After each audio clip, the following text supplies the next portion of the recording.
Hey there friends, welcome to the vid, and in this vid I'm going to talk about why you still have DPDR and other symptoms even though you're not actually anxious and you don't feel anxious. This is actually quite a common thing, and I realize how confusing it can be because DPDR is caused by anxiety.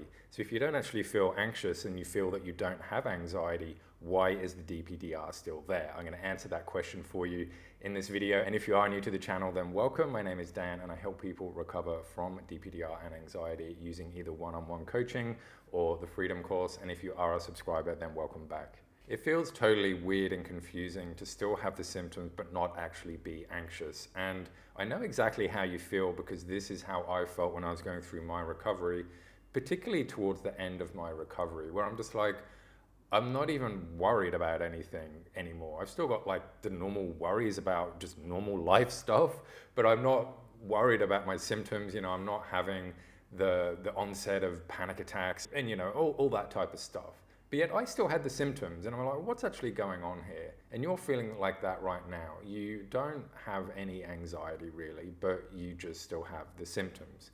And what's going on here is that your nervous system is still sensitized and is still cooling down.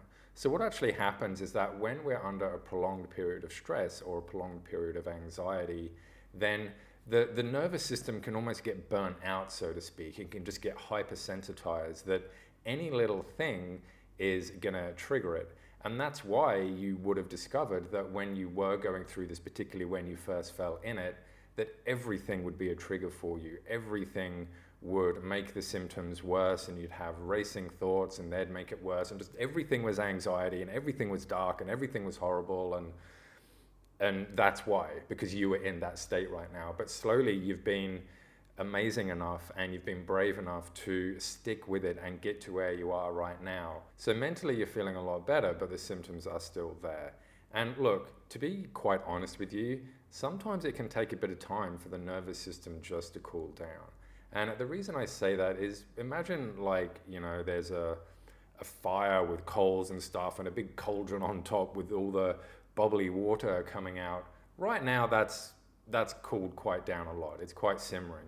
But sometimes we have setbacks, and a little setback, what that would do is that'll throw a whole load of coals back onto the fire, and then they'll heat up again. And of course coals take a while to die down. So they'll heat up again and the steam and all that will stay there, and that's your symptoms staying there. But what we're saying is that when it gets to a point where there's the cauldron and there's no coals under it, if you're a bit anxious and a coal gets thrown under, what's that going to do to a massive cauldron? It's not going to do anything. So that's the point that you want to get to. And the way that you get to that point is just to continue all the great work that you're already doing and to build upon that. And also just to allow enough time to pass. I help people all the time recover from DPDR. It's basically my job and I love doing it. I love seeing people recover.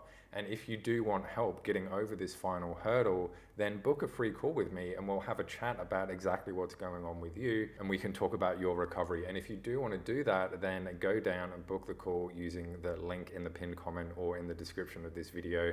I'm really looking forward to chatting with you. And until next time, I'll see you in the next video. Bye.